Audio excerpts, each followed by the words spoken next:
Right, welcome ladies and gentlemen. Bob Iger is gaslighting everyone again. He did a really long interview where he's now come out and said, you don't know what the word woke means. No, we do. And actually, the way we use it is in line with the definition. So just as a bit of a background, woke is an adjective derived from African American vernacular, meaning alert to racial prejudice and discrimination. Yeah, that's exactly what we use it for. You know, because you keep race swapping characters. It's racist. It is a racial prejudice. We know what it means. We use it in actually the right context. You dumbass. And it's also the sort of attitude that comes along with that changing of things. So hit subscribe if you're newer, guys. Turn the bell notifications on. And let's take a look. So he did a CNBC interview. And the Hollywood Reporter is like, but yeah, look, he said a lot of people don't even understand really what it means. I have just explained the definition, its origin, African American vernacular, alert, awake to racial prejudice. It's the correct use of that word, actually. Isn't it funny how the people that like to, you know, sort of switch and change definitions of things and bend meanings of words now like, you don't know what it means. Mate, what's a woman? Oh, you don't have an answer? Fuck off then. Anyway. So with the Nelson Peltz proxy fight in the rearview mirror, Disney CEO Bob Iger says that he's now free to focus on moving the company forward, with succession being a top priority.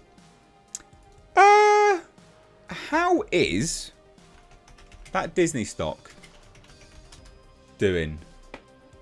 Oh yeah, still not great. Yeah, it's up a little bit. Not up to where it was though. Huh. Yeah, that's still not great, is it? Anyway.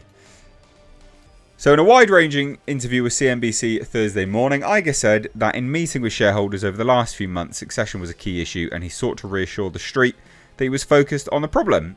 So he says, the board engaged in a succession process the moment I came back and they're taking it very, very seriously. I don't think it has changed because of the activism battle at all. They established this as their #1 priority from the moment I came back. They formed a committee right away, and they've been meeting regularly. They're going to meet even more regularly moving forward, because I'm not going to be here forever. Good. I bloody well hope not. I mean, it does mean I'll make less videos, but, you know, it is what it is. He also suggested that while his contract runs through 2026, his successor will be announced at the right time, hinting that a name could emerge sooner. I mean, you'd hope so. I think it's really important to have good transition process.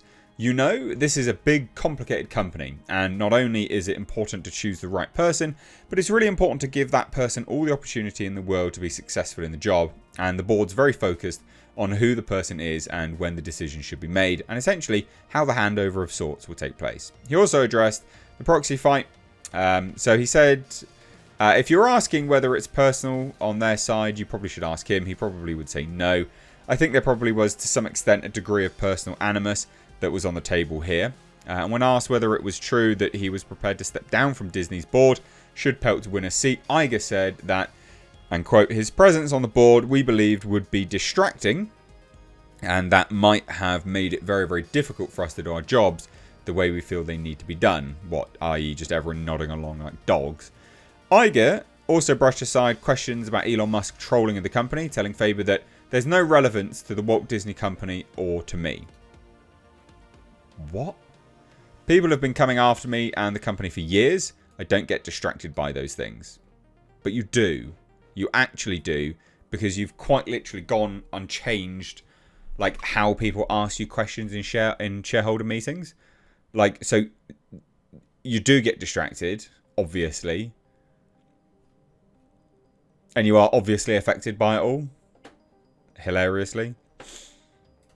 But Iger did seem to acknowledge that critiques of Disney's content as being woke may have a certain degree of merit, though he added, the term woke is thrown around rather liberally, no pun intended in that regard. I think a lot of people don't even understand really what it means. No, we do. We're using it in exactly the right context. It's you with a racial prejudice towards white people. Because that is literally what happens. And he continued further. I think the noise is sort of quietened down. I've been preaching this for a long time at the company before I left and since I came back. Then our number one goal is to entertain. The bottom line is that infusing messaging as a sort of a number one priority in our films and TV shows is not what we're up to. Yeah, but it was, and it is. You've just announced that you're having a female Silver Surfer. The female Silver Surfer was in 4 comic books. They didn't sell very well. And it's not the quintessential idea of a Silver Surfer. It'd be like me going, hey guys, this is a brand new Wolverine. And it's a black trans lesbian. You'd be like, what the fuck? Oh, I mean, not really a great comparison. It'd just be like X-23. This is Wolverine. You'd be like, why didn't you give us the Wolverine? Just because there has been a version of something doesn't mean it has to be the version that you then put to film.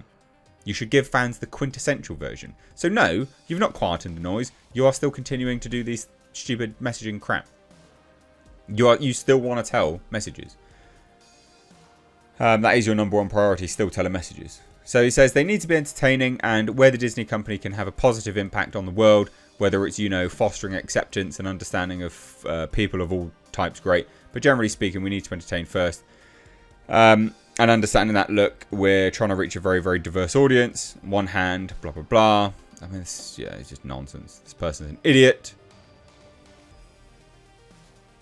Absolute idiot. Says the audience, because they're so diverse, really so what? Hold on, let me just read this out. Sorry.